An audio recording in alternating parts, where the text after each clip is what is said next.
안녕하십니까. 우물안 청개구리입니다. 오늘 이렇게 산에 올라오다가 비가 오는 듯 해가지고 고민을 했습니다. 올라올까 말까 하다가 그래도 뭐 비가 많이 오는 건 아니니까 그냥 올라와가지고 이렇게 영상을 올려봅니다. 이게 산에 오는 사람은 산 중독 그런 게 있습니다. 그 뭐 웬만한 비는 그냥 올라옵니다. 우산을 쓰고서라도.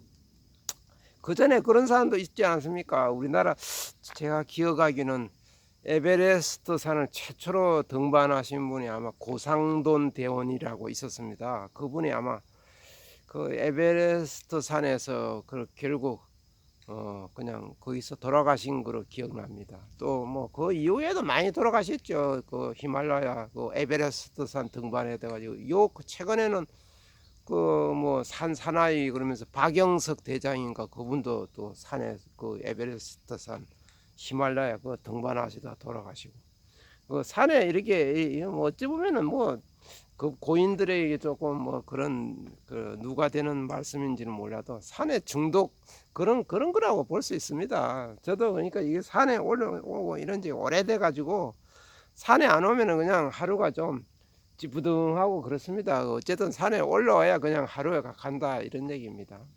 비가 많이 오면 옆에 우산이 있으니 우산을 받쳐 쓰고라도 영상을 올려보겠습니다. 오늘 그 올릴 영상 주제는 주식 투자 부자가 되려면은 부자의 줄을 서라 이런 얘기로 영상을 한번 올려보겠습니다. 이게 우리나라는 이게 얼마 전까지면 이게 부자다 뭐 재벌이다 뭐 가쁘다 그러면 좀 부정적인 이미지가 있었습니다. 뭐 근로자들 뭐 이렇게 착취해 가지고 뭐 돈을 끌어 모아 가지고 부자가 되었다느니 뭐 재벌 이런 거에 좀 안 좋은 이미지가 있었습니다. 근데 제가 이렇게 제가 어떤 제 주변에 부자 되신 분들 제가 얼마 전에 영상에도 말씀드렸지 않습니까? 밥도 사주기도 하고 술도 사주기도 하면서 이렇게 부자들 그 어떻게 하면 저도 부자의 반열에 같이 이렇게 부자가 될 수 있는가 싶어서 따라다녀 봤는데 그 부자가 그냥 된 게 아니더라고요.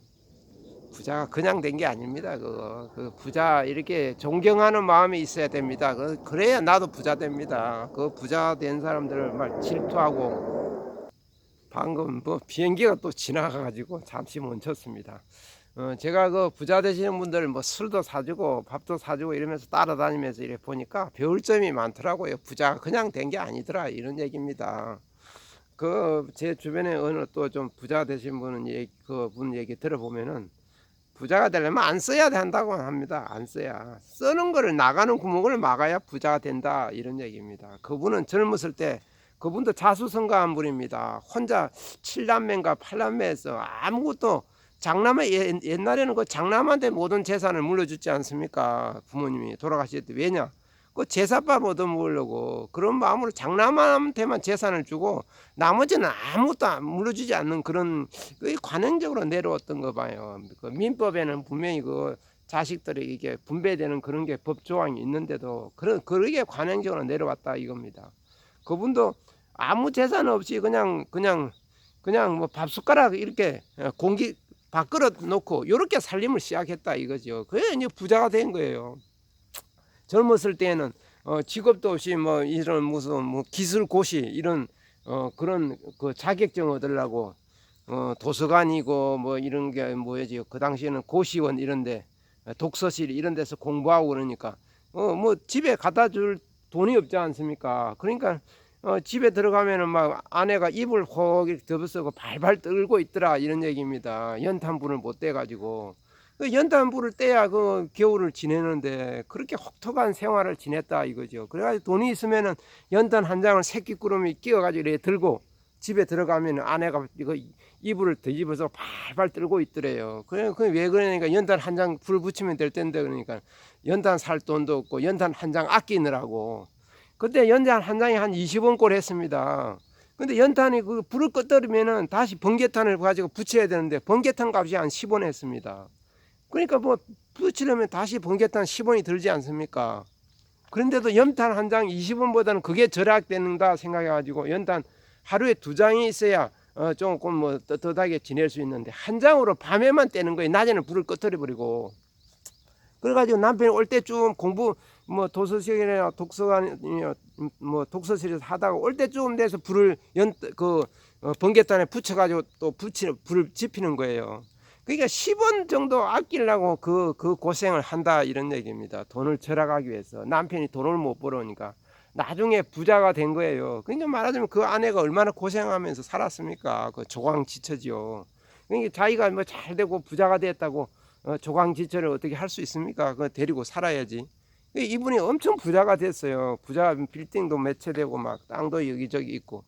근데 자기가 그 젊었을 때 그 아내가 자기 그렇게 어려운 시절에도 이렇게 그 바가지 걸지 않고 묵묵히 그 뒷바라지를 해줘가지고 자기가 그 기술사 그 자격 시험에 합격해가지고 그 다음부터는 돈을 막 거머 들이는 거예요. 그 부자가 된 거예요. 그 부자가 그냥 된 게 아니에요. 그분이 그래서 그 부자가 된 마음 뒤에도 그 초심을 잃지 않았다는 소리예요. 그 연탄 한 장을 항상 소중히 생각해가지고 함부로 낭비를 하지 않았다 소리예요. 부자가 된 뒤에도 물 새는 데를 다 막고 그렇게 해서 이렇게 부자가 된 거예요. 그래서 제가 쭉 이렇게 그 부자 된 분들 얘기를 따라다니면서 들어보면은 부자가 되려면은 주식 투자든 뭐 부동산으로 뭐를 해가 투자를 해가지고 뭐 장사를 하든 부자가 되려면은 부자 되는 사람을 따라다녀야 돼요. 부자 되는 사람이 어떻게 해서 부자가 되는가 그거를 눈여겨 봐야 내가 부자가 된다 이런 얘기입니다. 그러니까 부자가 되려면 그 마인드 부자의 마인드를 가져야 된다 소리예요. 주식 투자하는 사람들 보면은 부자가 되는 사람들이 가끔 있어요. 뭐 1,000만 원 가지고 뭐 100억을 만들었다는 사람도 있고 그런 사람도 있어요. 그런 사람들은 그럼 어떻게 하는지 그걸 보란 말이에요. 어떻게 해서 그게 그 사람은 주식으로 부자가 됐는가? 그걸 잘 보면 배울 게 있다 소리예요. 주식 투자 이것도 부자가 될 수 있습니다. 자기가 잘 주식 뭐 이거를 잘 물때를 잘 맞춘다든지 또 부자들의 투자 이런 형태 이런 거를 이게 뭐라 그러면 뭐라 그러죠? 그거 배우는 거예요. 그게 어떻게 보면 카피라 할 수도 있죠. 이 세상에 뭐 모방 카피 아닌 게 있습니까? 부자가 되려면 내가 그 사람의 투자하는 거 이런 거 투자 스타일, 투자 철학 이런 걸 배워야 됩니다. 알게 모르게 내가 습득을 해가지고 내가 깨달아가지고 내가 투자 마인드 철학을 세우잖아요. 그러면 부자 될 수 있습니다. 주식 투자 이거 부자 되려면은 부자가 된 사람들의 그런 철학 이런 거를 이게 스펀지 빨아들듯이 빨아들여야 된다 이런 얘기입니다. 부자가 되려면은 부자의 줄에 서야 돼요. 그 가난한 줄에 서 있으면 항상 가난하게 됩니다. 부자들은 이럴 때 어떤 생각을 가질까 이런 생각을 해야 됩니다. 부자들은 아무 때나 사나 이럴 때 파나 이런 거를 생각을 해야 된다.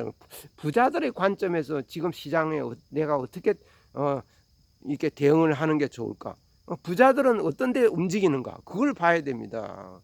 부동산에 투자하든 주식에 투자하든 이게 부자들의 편에서 부자들의 줄에 서야 내가 비로소 보인다 이겁니다. 제가 그 부자 되시는 분들 이렇게 졸졸 따라다니면서 형님 그러면서 밥도 사주고 술도 사주고 이렇게 뭔가 주워 들으려고 따라다닌 겁니다. 그게 제가 걸감 얻으려고 따라다닌 것도 있지만은 저도 가능하면 가난하게 사는 것보다는 부자로 사는 게 좋지 않습니까? 부자로 살면 여유도 있고 뭐 어디 가서 돈을 쓴다든지 그럴 때 턱 내면 얼마나 뿌듯합니까? 다른 사람이 못 내는 걸 대신 내줄 수 있다는 거. 그 돈의 힘입니다. 돈의 힘. 사람이 돈을 쓸 자리에서 돈을 못 쓰면은 무슨 얘기 듣습니까? 뭐라 그러지? 쫌생이 뭐 쫌팽이 이런 소리 듣는다 이 소리입니다. 쓸 때는 써야 됩니다. 사람이. 그래서 돈을 버는 겁니다. 일례로 뭐 술 한잔 먹으러 어디 뭐 맥주집이나 호프집이나 가보세요. 뭐 아가씨들이 앉는다. 그러면은 그 사람들이 그 여자들이 용케합니다. 누가 물 준지 안다 소리예요. 물 준지 안다니까요. 그 여자들이 대충 그 옆에 그 남자 옆에 탁 앉습니다. 제가 우선 얘기인데 제가 주식 투자가 조금 벌 때는 한번 그래도 친구들하고 조금 호프집에 술을 한번 마시러 간 적이 있었는데 아니 여자 있는 호프집 그냥 동네 호프집인데 그냥 잘 사고 그냥 달라붙는 거예요. 누가 얘기한 사람이 아무도 없습니다. 그거 처음 갔는데. 그러니까 이게 돈 냄새를 맡는다 소리예요. 이게 물줄을 안다는 소리예요. 그게 누가 낼 사람인지 안다는 거예요. 그 사람은 그럼 그 사람 옆에 앉아가지고 비율을 맞추는 거예요. 얘기도 들어주고, 뭐 이런 얘기도 들어주고 맞장구도 치주고. 뭐겠습니까? 돈 뜯어내려 그런 거 아닙니까 그게. 이게 그 술집 색시들이고 술집에 호프집에 여성분들 제가 그런 비하 발언은 아니지만은 그 돈 냄새를 그렇게 맡는다니까요. 주식 투자도 돈을 벌려면은 근데 제가 참고로 말씀드리면 그날 맥주 한 잔 딱 마시고 그냥 집에 왔습니다. 저 그렇게 그 뭐 이상한 그렇게 뭐 이렇게 하는 사람은 아닙니다. 근데 단지 기분이 좋아서 그냥 한번 저도 모르게 그 친구들 몇몇 갔는데 좀 뭔가 이게 아니다 싶어서 뭐 다음 2차 이런 식으로 뭔가가 되는 것 같아서 그냥 나왔습니다. 한 잔만 먹고. 그러시면 오해 마십시오. 그러니까 이뭐돈 얘기 그 부자 이런 냄새 얘기하다가 옆길로 갔는데 주식 투자도 그렇습니다. 돈 냄새를 맡아야 됩니다. 부자들은 지금 시장에 어떤 관점으로 바라보고 있느냐. 시장에 이 사람들이 부자들이 편에 서보면은 이때가 살 시점인가 팔 시점인가 그런 거를 캐치할 수 있어야 된다 이런 얘기입니다. 그래서 오늘은 주식 투자 부자가 되려면은 부자의 줄에 서라 이런 얘기를 영상을 한번 올려봤습니다. 끝까지 경청해 주셔서 감사합니다.